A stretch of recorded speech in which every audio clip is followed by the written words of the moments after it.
नमस्कार, प्रणाम। मैं रवि कुमार, आप देख रहे हैं यूपी न्यूज़ 21। आज हम मौजूद हैं गांव में और हमारे साथ कुछ युवा मौजूद हैं। हम इनसे जानते हैं कि ये युवा इस बार परिवर्तन चाहते हैं कि मोदी जी ठीक है।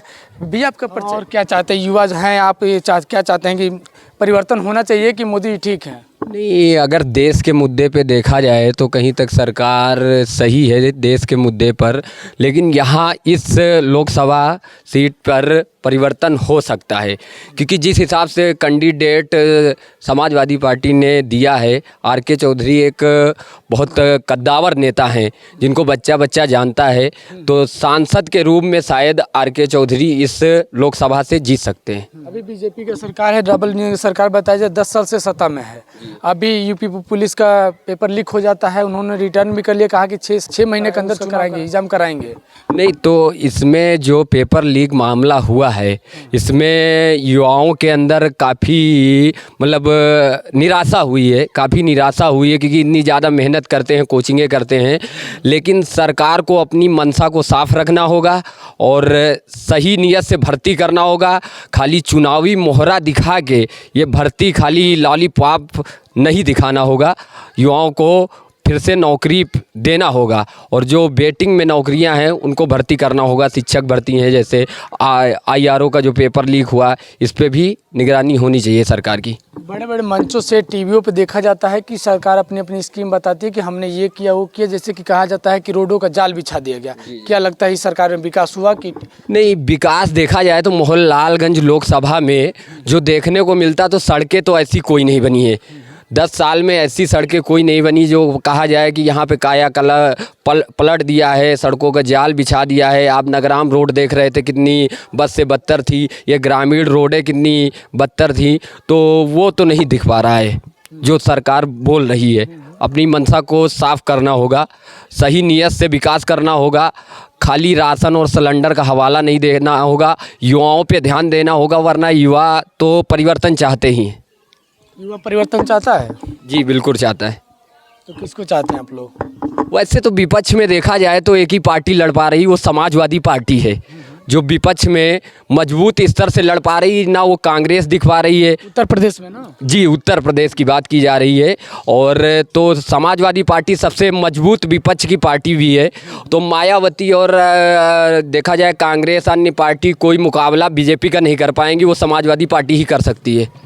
लेकिन आपकी जानकारी होना चाहिए कि 2019 के चुनाव में बहन मायावती का 10 सीट था, समाजवादी का 5 सीट था, तो फिर विपक्ष में कैसे लोकसभा चुनाव मजबूती से लड़ लेंगे? नहीं, उसमें क्या है कि अब कहना चाहिए कि बहन कुमारी जी जो हैं वो क्या करती हैं, अपना फ़ायदा देखती हैं। अखिलेश जी जो हैं उन्होंने अपना साथ दिया, लेकिन उनके वोटरों ने, जो बहन जी के वोटरों ने, उन्होंने समाजवादी पार्टी को वोट कन्वर्ट नहीं किया। समाजवादी पार्टी के कार्यकर्ताओं ने तो वोट दिया उनको, तो इस कारण से ऐसा मुझे जो महसूस होता है, ऐसा हुआ। अच्छा, तमाम लोग इस समय ईवीएम पे भी दोष ठहरा रहे हैं कि ईवीएम है तो मोदी है, ईवीएम है तो बीजेपी है। आपको क्या लगता है, ईवीएम से घोटाला हो रहा है कि नहीं? उनकी जनता की प्यार है, स्नेह है, मोहब्बत है कि बीजेपी जीत रहा है? नहीं, अगर जनता सवाल खड़े कर रही है तो बिल्कुल इस पे जांच होनी चाहिए। चुनाव आयोग को निष्पक्ष चुनाव कराना चाहिए, क्योंकि 50% जनता की ये आवाज़ रहती है कि ईवीएम घोटाला होता है। तो ऐसी गतिविधियां अगर हो रही हैं तभी जनता ये आवाज़ उठाती है। लेकिन एक तरीके से देखा जाए तो ईवीएम कांग्रेस ने ही लाया था, इस बात को आपको मालूम होना चाहिए। कांग्रेस ने ही लाया था, तो उस समय ईवीएम ठीक था, इस समय कैसे खराब हो जाएगा? बिल्कुल, देखिए जिसकी सत्ता है पूरे देश में, जिनकी सत्ता चल रही है, तो सिस्टम कोई भी ला सकता है, लेकिन सिस्टम में छेड़खानी वर्तमान में जब आपके अधिकारी हैं, पूरे देश में आपके अंडर में है चीज़ें, तो आप उस सिस्टम को हैक भी कर सकते हैं, क्योंकि हैक करने की आपके पास वो सिस्टमेटिक क्षमता है, क्योंकि हर बल आपके पास है, पुलिस बल से लेके हर टेक्नोलॉजी के बड़े बड़े अधिकारी आपके अंडर में है, तो ऐसी चीज़ों में, गतिविधियों में गड़बड़ी की जा सकती है। तो यही मानना है, लेकिन कोशिश तो ये दिख रही है कि यूपी में परिवर्तन, यूपी की सीटों में परिवर्तन इस बार देखने को ज़रूर मिलेगा। आपका पूरा क्या नाम है? मेरा पूरा नाम है मोहित और उर्फ में मेरा डेविड नाम है। कुछ लोग कह रहे थे कि जैसे कि यादव हैं, तो यादव अभी सुभाष यदुवंश जो महामंत्री हैं इस समय भाजपा के, बीजेपी के महामंत्री हैं, उन्होंने कहा कि अखिलेश यादव ने मोहन यादव का अपमान किया और पूरे यादव समाज का अपमान किया। क्या ऐसा लग रहा है कि अखिलेश यादव ने पूरे यादव समाज का अपमान किया? ऐसा नहीं है, ऐसा मानना नहीं चाहिए। जातियों पे लोग ज़रूर राजनीतियाँ कर रहे हैं, लेकिन बहुत सी ऐसी जातियाँ हैं जो हर पार्टी से कनेक्ट है। ऐसा नहीं, यादव भी कुछ जो है, जैसे आपने हवाला दिया है एमपी में, वहाँ पर यादव तो मोहन यादव ही मुख्यमंत्री है ना, वो भी बीजेपी में है। तो कास्ट का इतना वो नहीं करना चाहिए, लेकिन डेवलपमेंट के आधार पे देखना चाहिए। तो अखिलेश यादव ने डेवलप लखनऊ के अंदर भी बहुत किया है। विपक्ष ये भी बार बार कह रहा है कि यादव को मुख्यमंत्री बीजेपी वालों ने इसलिए बनाया कि यादव का वोट बीजेपी में आए। अब इस पे तो हम ज़्यादा कुछ नहीं कह सकते हैं, लेकिन हर पार्टी कोशिश करती है कि हर जातिगत समीकरण को साधा जाए, हर पार्टी करती है। तो ऐसा भी नहीं है, समाजवादी पार्टी में भी हर समाज के लोग हैं और बीजेपी में भी हर समाज के लोग हैं, और अपना अपना मौका देख के सभी लोग सभी को जोड़ना चाहते हैं। तो क्या लगता है, समाजवादी ठीक है, जो उम्मीदवार उतारा अपना प्रत्याशी जो है उनके ठीक हैं कि नहीं? ये प्रत्याशी बहुत ही अच्छा प्रत्याशी समाजवादी पार्टी ने दिया है, क्योंकि इस क्षेत्र से वो कई बार के विधायक रहे हैं, उनको बच्चा बच्चा जानता है। पुराने नेता हैं जो इस क्षेत्र में बिजली दिख रही, खंभे दिख रहे हैं, ये आर.के. चौधरी की ही देन है। 2006 में इन्होंने यहाँ पर इस क्षेत्र में लाए। तो अच्छा कैंडिडेट इस बार समाजवादी पार्टी ने दिया है, क्योंकि जो बीजेपी के कैंडिडेट हैं वो उनकी, आपने भी देखा होगा कई सोशल मीडिया प्लेटफॉर्म पे, उनकी सरकार में ही सुनवाई नहीं हो रही।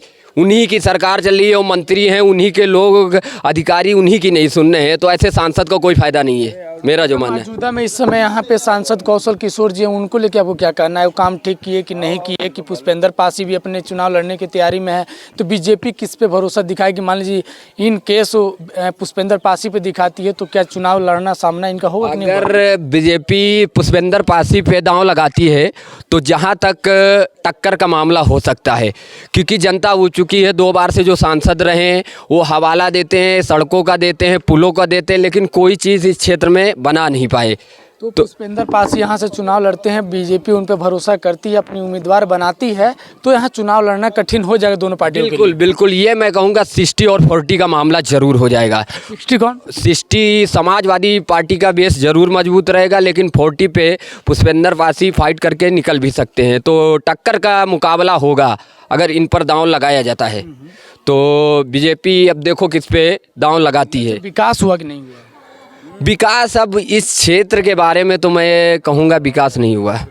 मोहनलालगंज लोकसभा के अंदर कोई विकास नहीं हुआ है उस तरीके का, खाली राशन बड़े इतने बड़े नेता हैं, कैबिनेट मंत्री हैं, तो उन्होंने अपने क्षेत्र का विकास नहीं किया। अब मंत्री ज़रूर हैं, लेकिन अभी बिजली विभाग वाले मामले में ही देखा था, वो खुद बोल रहे थे कि बिजली विभाग के एमडी हमारी ही सुनवाई नहीं कर रहे हैं। तो ऐसे मंत्री होने से कोई फ़ायदा नहीं है, हमारा जो मानना है। अगर आपके पास वो पावर है, उस पावर को आपकी सुनवाई ही नहीं कर पा रहे हैं, तो कोई मतलब नहीं है। आप सांसद हैं, आप विधायक हैं। चलिए, जैसे कि देख रहे थे आप लोग, यहाँ पे कुछ हमारे साथ युवा थे। एक युवा ने अपनी बताया समस्या जो भी है, कि यहाँ पे जो भी समाजवादी पार्टी अपनी उम्मीदवार उतारा है, कैंडिडेट उतारा है, काफ़ी अच्छे हैं वो, और पुष्पेंद्र पासी इस मैदान में आते हैं, बीजेपी अपनी भरोसा दिलाती है और पुष्पेंद्र पासी को टिकट देती है। तो हो सकता है कि जो चुनाव है 2024 का लोकसभा का चुनाव, जो देश का सबसे बड़ा चुनाव होता है, हो सकता है कि ये दोनों टक्कर में 60 और 40 का कहना इनका है। लेकिन आगे देखा जाए, चुनाव अभी 2 महीना 3 महीना है, अभी देखा जाए चुनाव में होता क्या है। कैमरा पर्सन मोहित कुमार के साथ रवि गुप्ता, लखनऊ।